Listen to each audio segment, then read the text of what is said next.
What's up, guys? I'm Scar here from theScore eSports here with Mark Zimmerman, pretty much NA LCS, MarkZ, NA LCS analyst. He's been, I think, the most consistent analyst throughout the whole split. Mark, why don't you introduce yourself? Hello, I'm MarkZ. You just introduced me. I mean, kind of your background, what you were a part of before. Oh yeah, I was a Curse and Team Liquid's analyst.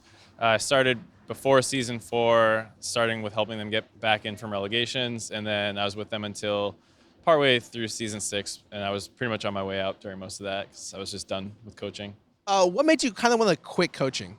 Players, I couldn't handle players anymore. I cracked. You- Straight up, I you- was just like, I can't do this anymore. There's like 1 week. It was the first week of organized team practice of the season, and I was like, no, this isn't for me. do you find your life to be more satisfying now that you're doing the analyst desk? Yes, I was talking to Phoenix, and he was like, "You smile a lot more now." And I was like, "Yeah, I'm not coaching you." Oh my God! What made coaching so difficult? Was it like just like the stress after like losses, or what's up? No, like I said, it was the players. I think a lot of players in the scene have very bad attitudes in like team settings, and it's about how they kind of manifest that attitude. And I don't have a problem with stress or like struggle or like working with a team. It's just like you get to a point where some of the guys are knowingly and intentionally doing things that work counter to problem solving, and I don't want to work in an environment like that. I don't care if it's hard or stressful or that kind of stuff, but like have the conversation. Don't like want to walk away or something. Like there's no reason to want to walk away as long as like everyone has their heart in it. I realize frustrations happen and that kind of stuff, but I feel like with a lot of teams it gets to a semi ridiculous point, and I didn't want to be a part of that. Well, how's your year been or split been doing the LCS with Dash as well as whoever your co-analyst is or co-worker is at the time? I actually love it because I still like League of Legends. I want to talk about the game, and that's why being an analyst is pretty fun because it's like being in a team setting a little bit where you're still working with people and talking about, oh, well, maybe this is right, maybe that was right. And the difference is there's a lot less stress. Like I don't have to go out and perform and then break down exactly everything that went wrong. I mean, obviously you're like, was today's broadcast good? But it's not quite the same.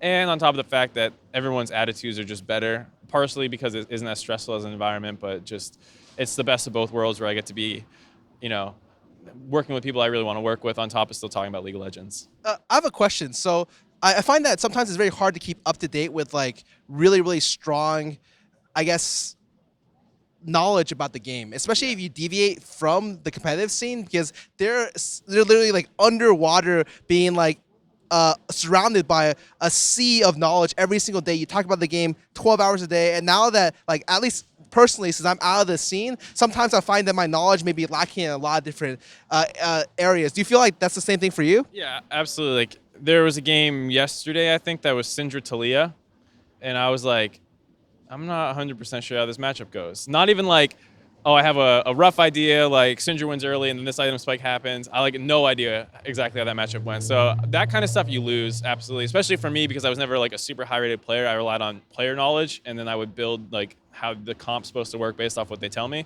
But that kind of stuff definitely is lacking. Macro-wise, I still feel okay.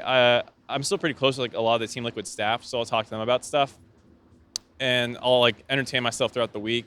They sometimes let me watch like their scrims and stuff. Just I never talk about it with anyone else, but just to like keep up to date. So I feel like it's definitely different from like living in a gaming house and like being this is what your life is to like I'm gonna go out and watch a movie and not think about League. So your knowledge drops because just leaving that environment is gonna happen. Well, talk to me about the games today. How did you expect a 3-0 today? Yeah, I was thinking 3-0 or 3-1. I think that first game was one with CLG might have won, and I think TSM's strategy was basically like we'll leave up Aurelion Soul and then like raise or lower the priority based off how that game goes. And then luckily it just didn't matter. And then we saw what happened afterwards. I'm curious, is that something that frustrates you when like a champion that potentially just gets thrown out and it's something that a team has spent a lot of time on? It kind of depends actually because I don't know how prolific this bug is, but there's certain champions that like are buggy and you know it, and you pick them anyways. And sometimes like I even tweeted this out that like there's been times where like I knew a champion was buggy and like we didn't report it to Riot or like avoid picking it just because it was like, oh, we want to play it. So like who knows? I'm sure CLG I don't know if they knew or not. Who knows? But the point is, like, even if they played it really well, it would just get banned or picked away. It just would raise in priority. So I don't think it'd be more than one win. And then you see just how lopsided the games were after that. Do you think it could have like affected them mentally though? Do you think that that one loss of at least the loss of a champion pick could have made it so that their mental state wasn't great going into the second and maybe the rest of the series? Yeah, potentially. I think it is definitely like a frustrating thing because they had the initial dive that went relatively well, and it didn't like blow the game open. It was still really close, but I think just knowing that if you had a good Aurelion Soul game, TSM has to react to it, which I'm sure they would, but at least you're still forcing bans out and that kind of stuff. So I think it can kind of be a drag between games. So when I first predicted the series, I said that it would be 3-1 as well, but my heart said 3-2. However, it didn't work out the way that my heart wanted. Do you find yourself cheering for like Team Liquid a lot, even though you're not technically associated with them again?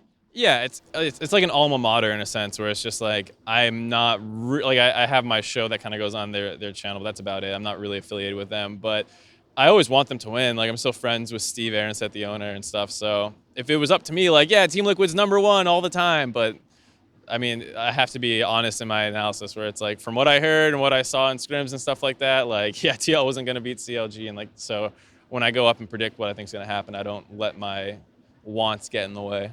All right, I'm gonna ask you the question everyone wants to know: how good is TSM right now? They're really good. I think they're really good. Even watching, like, even if both TSM and Immortals went like 17-1, whatever, like during that period, I think there was always pretty clear to people that TSM was a step up. I think it was just like the way they played. It didn't rely on any mistakes. They created numbers advantages. They made smaller leads, whereas like Immortals was very like explosive and bloody. And I think you need to be able to play both styles really well. I think it was kind of obvious that TSM had that explosive factor while also having like a cleaner like macro game and shot calling.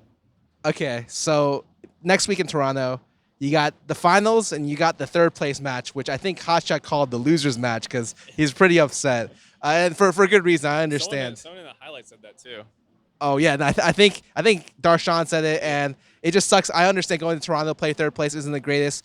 What are your predictions for both of those matches? Well, I have played in a couple of third place matches for Worlds sometimes. Yeah.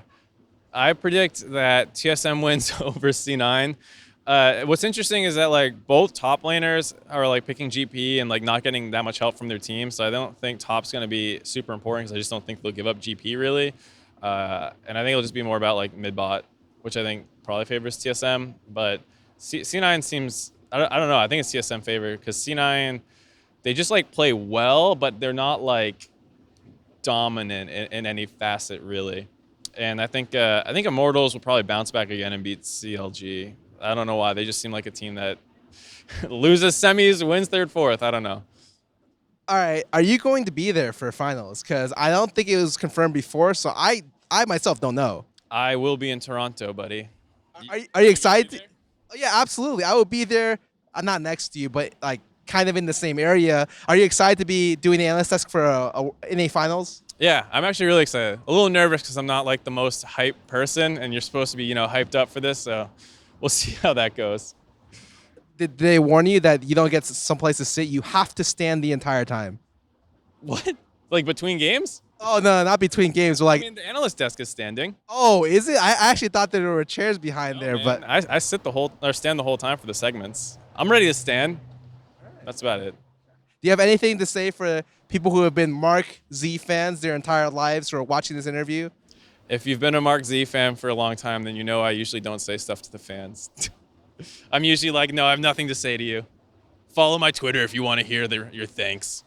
For a man of little words, I'm here with MarkZ. I'm Scar here from theScore eSports. You can find more content online and on our mobile app. Thank you guys. Hope you guys have a nice day.